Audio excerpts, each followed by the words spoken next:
Hello, wonderful people of Charlotte County. My name is Matthias Schmitt. I work at Cedar Breaks National Monument as a dark sky coordinator.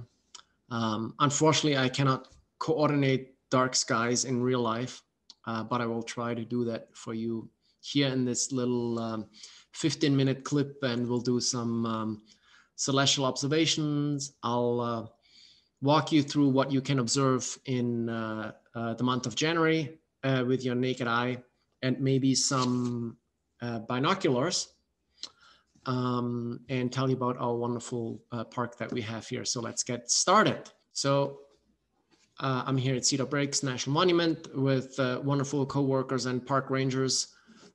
We are one of the 422 national parks in the United States. And we are also a International Dark Sky Association location, which means the skies get really dark here because we have very little light pollution from Cedar City. And I encourage you, once we'll be able to travel freely again, to come visit us in Cedar City and come up to the park, and you'll get your real life stargazing tour.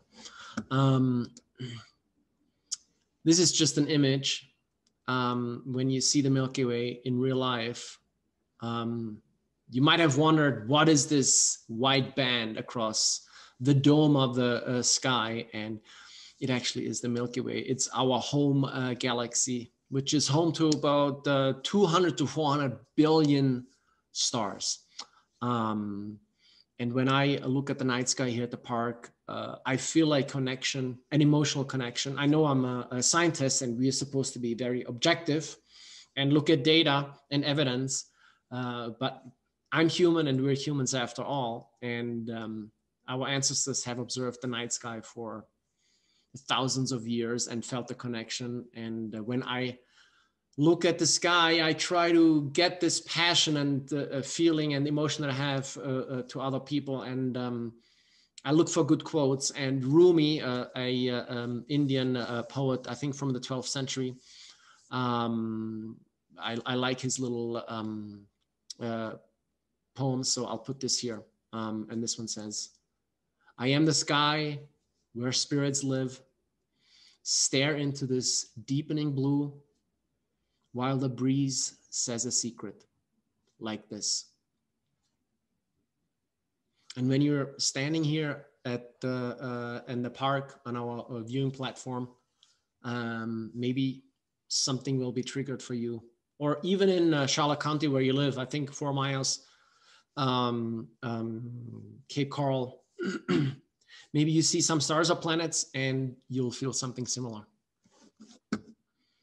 Okay, let's go to our little, since I can't replicate the sky for you in real, I will use a little tool that is called Stellarium to tell you how the night sky looks actually from your location.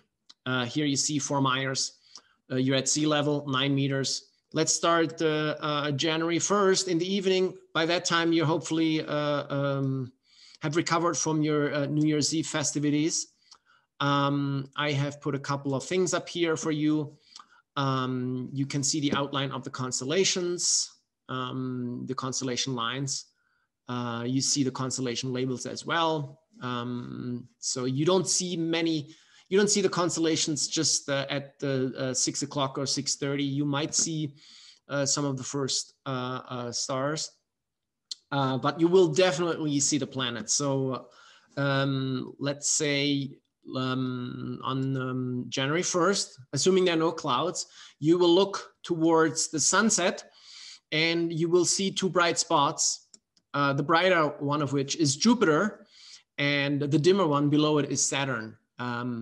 Today is December 21st. While I'm recording this, we have the Great Conjunction, which is a meeting of 2 celestial objects depending on your position. And the Grand Conjunction is Jupiter and Saturn being very, very close together, only separated by a width of a hair. and that we haven't seen Jupiter and Saturn this close since 1226. So, but you can still see Jupiter and Saturn in the evening sky. Just look towards the sunset, maybe 10 degrees above the horizon, 10 degrees at the outstretched arm. 10 degrees is above the height of your fist. So if you put your arm out and you level the bottom of your fist with the horizon to the top of your fist, that's about 10 degrees. So Jupiter and Saturn. And you can see Jupiter and Saturn. The wonderful thing about technology is that I have a little time machine here. So right now it's January 1st. And let's go to see by 7:30, it's already gone. So Jupiter and Saturn will continue to dip lower towards the horizon over the course of January. So let's see, now I'm January 5th, now I'm January 12th. So 6:30, see, it gets harder and harder to see Jupiter and Saturn. Okay. So that's what's going to happen with Jupiter and Saturn for the month of January. So since we are here at the sunset, let's see, we have another planet for you to observe. And this one is Mercury. Mercury is the closest planet to the sun, which means it never strays far from it since it orbits the sun. And you will see Mercury and Venus, because they're both inner planets, usually around sunset or sunrise. So starting in January, you might be able to see Mercury, and I'll tell you when to look for Mercury and how to spot it. Okay, so January 6th, so see Mercury, now we're at January 14. So Mercury is slowly rising higher in the sky at around sunset. I'm still at 6:30, but now I'm January 16. Let me turn off the constellation for you for a moment and the stars. So you're looking towards the sunset again. Mercury getting close to higher in the sky. Now we're at let's look for the highest point of for Mercury, which is about let's say this is January 24. And it's about, let's see what this says, about 13 degrees above the horizon. Okay, so it's kind of tricky to spot. Binoculars certainly help. And these are 8x42 binoculars. With binoculars, you will see Mercury for sure.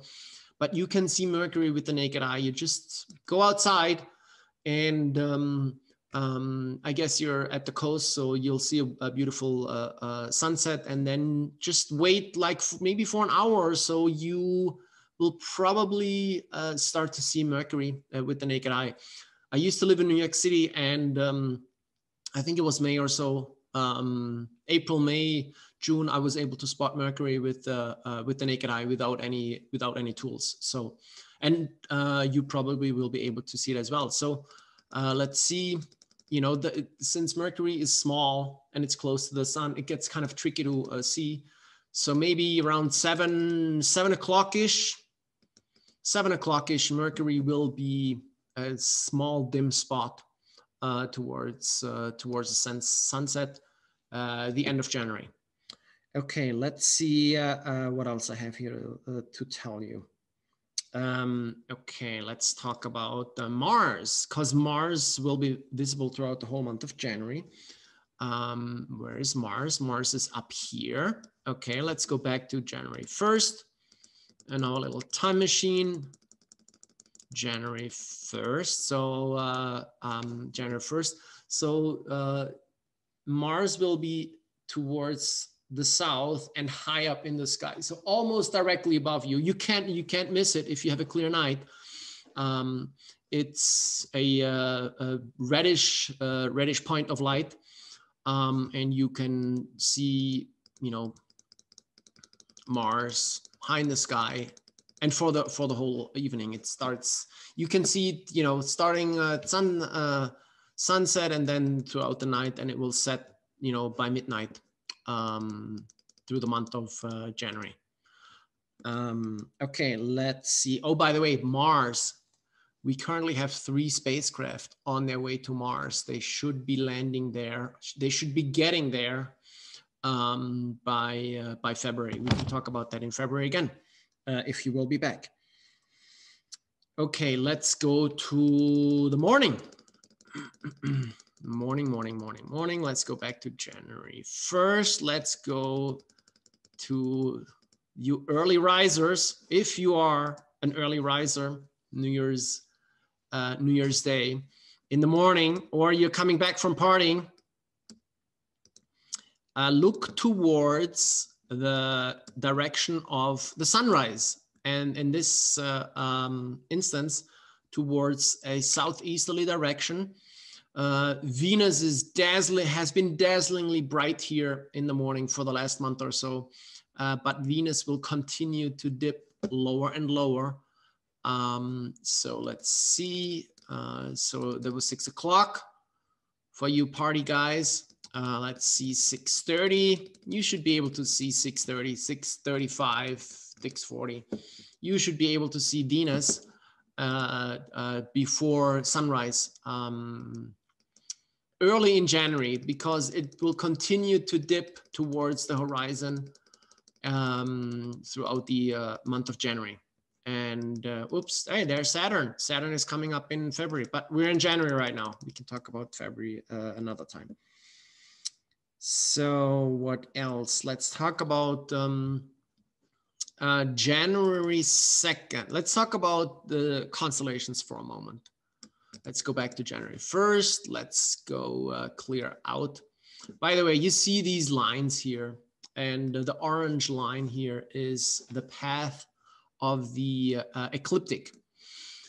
The path of the ecliptic is the plane of our solar system on which planets orbit the sun. So if you ever wonder, and this line is basically a connection between, you know, sunrise and sunset, and it's an arc, and all the planets move on the path of the ecliptic.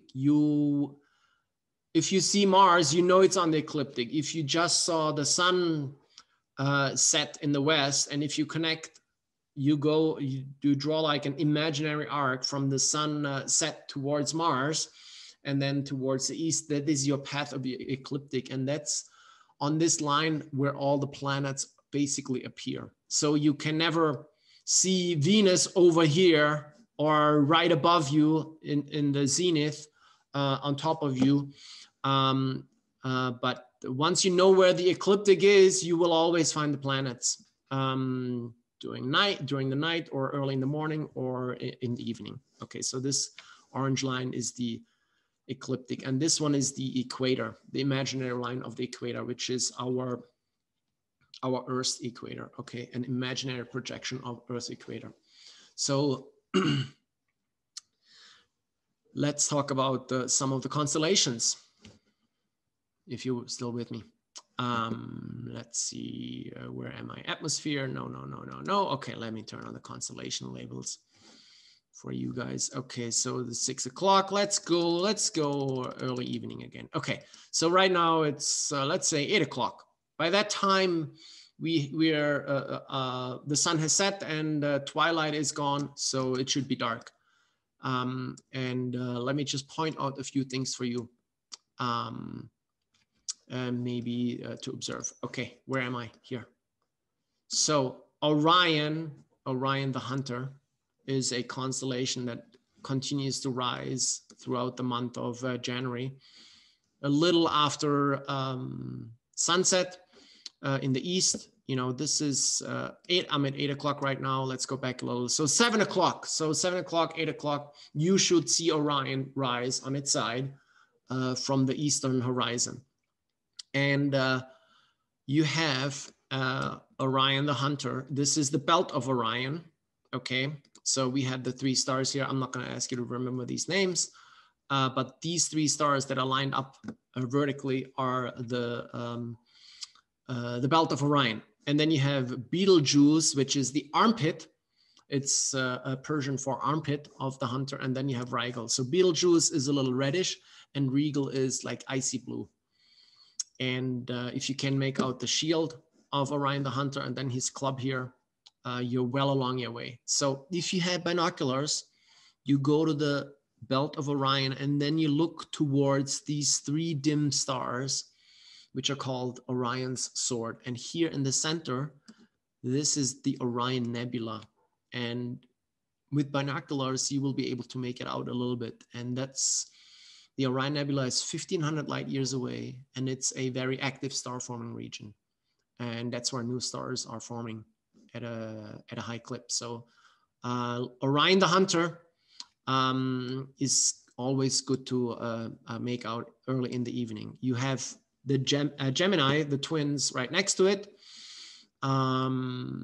Taurus, Taurus the bull. Here you have Aldebaran, which is the eye of the bull. So these 3, Gemini, Orion, and Taurus, are relatively easy to make out, including the charioteer here, Auriga, and this is Capella, which is one of the brightest stars in the night sky. This is the first one that you will be able to see. Okay, then we have Perseus, Cassiopeia, Andromeda, Pegasus, the winged horse. They're kind of up here in the sky. You have to really tilt your head to see them. Let's see what you can else look for. Leo, let's see, where are our dogs? See here, Canis Major or Canis Major, the big dog.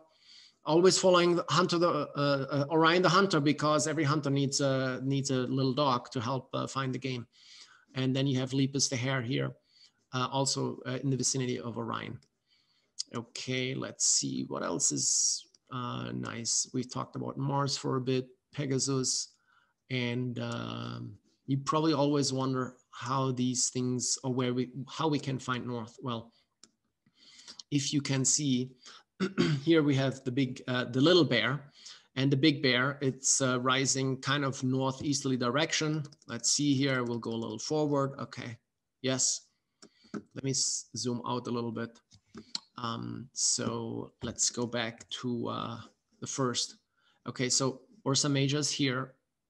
Ursa Minor is here. This is Polaris in the north. So if you find Polaris, you actually always know where north is. And of course, the opposite is the south, and then to the right is east, where the sun was rising, west, where the sun was setting. So if you ever get lost on your way home, look for Polaris and you know how to find home. Granted that you know in what direction you should be walking.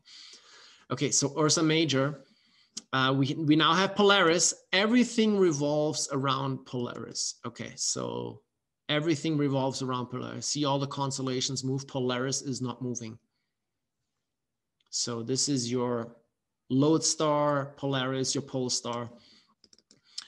It's kind of a dimish star. It's not that easy to find, but again, you can have some help. If you look at Ursa Major, Ursa Major is here, the big bear. And if you connect the back two parts or stars of the Dipper, and you multiply it by 5, so you connect these stars and go to the left, then you find Polaris. And 5/5 over, so 50 degrees over is where you will find Polaris. So now you will never get lost. And maybe some of you guys are boating and into navigation. So you can share your knowledge with me maybe the next time or with others. Okay. These are the stars. Let's go like early in the morning, 4 o'clock or so. I'm usually asleep by 4 o'clock, but I'm out usually in the summer to stargaze. But in the winter, it's kind of cold here. So this is kind of the basic stuff about constellations and the stars that you can look for. Let's see, let's go to January 1st. So you can see maybe the 30 brightest stars. You'll see most of these constellations from your perspective. I wanted to share something with you regarding light pollution. So this is a map of the United States where that indicates the intensity of light pollution. So more light or higher light pollution is like orange, red, and white. Excuse me. Oops, I gotta zoom in, not zoom out. So I used to live here in New York City for 15 years, but I could see constellations and maybe the 15 brightest stars. You guys live down here. This is Tampa. Where are you? This is Cape Coral, 4 miles. So it's kind of, you know, you're not in the best location, but you can still see the brightest stars, and maybe go a little bit away, maybe inwards, or, you know, if you're a boater, go outside on the Gulf here, and that will improve the conditions to see stars. Now, Cedar Breaks is here in this area, and it's really dark. So you're always welcome to visit us in wonderful Utah. Okay. So the last things I'm going to tell you are January 2nd is perihelion. This is the closest location for us to the sun. We have seasons because of Earth's rotational axis, because we actually have a tilt. And during the winter, the northern hemisphere is farther away from the sun, which means the angle of the attack of the rays is less direct. So that's where we have winter, and the days are shorter, which gives the sunlight less time to heat up the surface. January 4th, we could potentially observe a meteor shower, which are called the quadrantides in the constellation Boötes. Let's go back to our chart here. Okay, so after midnight, the quadrantides. Where is Boötes? Boötes. Hello, where are you? I just had you. Boötes, maybe a little early. I think it's in the morning. Sorry about that. Early morning. Let's go like 2 o'clock or so. Orion. Nope, not here. Leo, the moon, Ursa Major. Uppsala, where are you? I thought I saw him earlier. Boötes, there we are. Sorry. There he's over there. He's hiding. Okay, so Boötes. This looks like a kite, but it's like, let me turn on the meteor shower. So the quadrantides, like around January 4th is when they're active. So in the northeasterly direction, and really kind of early in the morning. So 4 o'clock. January 13, we have the first new moon, which is good for stargazing. And January 29, we have full moon. And those are kind of your parameters for the month of January. I hope, thank you very much for your attention, guys. I hope you enjoyed this, and we'll get to do this again soon. Take care and be safe. Bye.